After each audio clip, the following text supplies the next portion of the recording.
আসসালামু আলাইকুম everyone, welcome back to my another video. আজকের ব্লগটা শুরু করছি সকালের ঘর গোছানোর পর থেকে। নাস্তা খাওয়ার পরপরই আম্মু এখানে রান্না বান্নার জন্য আয়োজন করছিল, কেননা আজকে খুবই স্পেশাল একটা ডে আমাদের জন্য। আর এই ফাঁকে আমিও কাজে লেগে পড়লাম। আমিও আম্মুকে টুকটাক হেল্প করে তারপর আমি এখানে ভর্তা বানাতে চলে আসলাম। এটা রুই মাছের ভর্তা। আর বিশ্বাস করো তোমরা, আমার এই ভর্তাটা এত এত পছন্দের।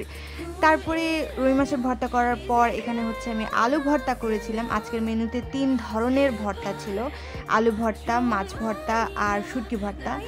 আম্মু এখানে খিচুড়ি রান্না করছিল, কেননা যাকে আমরা খাওয়াবো আজকে তার খিচুড়ি খুবই পছন্দ। বাই দ্য ওয়ে, খিচুড়ির পাশাপাশি কিন্তু বেগুন ভাজা ছিল এখানে। আর এইখানে আমার ক্যামেরা শাহী বান্ধবীরা। তো যাই হোক, ওরা আসার পরেই আমরা সাথে সাথে ওদেরকে খেতে বসিয়ে দিই। খাওয়া দাওয়ার পরপরই আমরা একদম ডিরেক্ট চলে যাই, যার জন্য আজকে এত আয়োজন। আর এইখানে আমরা 3 বান্ধবী একই রিক্সার ভিতরে। আর সুরভি এখানে আমার কোলের উপর বসেছে।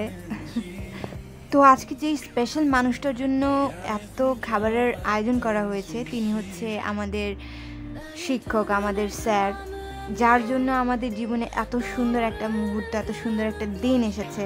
আমাদের ছাত্র জীবনে এত আনন্দ, এত উল্লাসের প্রধান ভিত্তি।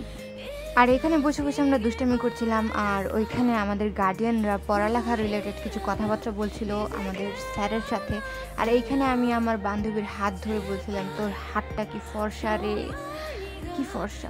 আমরা কিছুক্ষণ স্যারের সাথে কথা বললাম। স্যারের সাথে কথা বলার পর এখন আমাদের বাড়ি চলে যাওয়ার পালা। আজকের ভিডিওটা এখান পর্যন্তই, টাটা।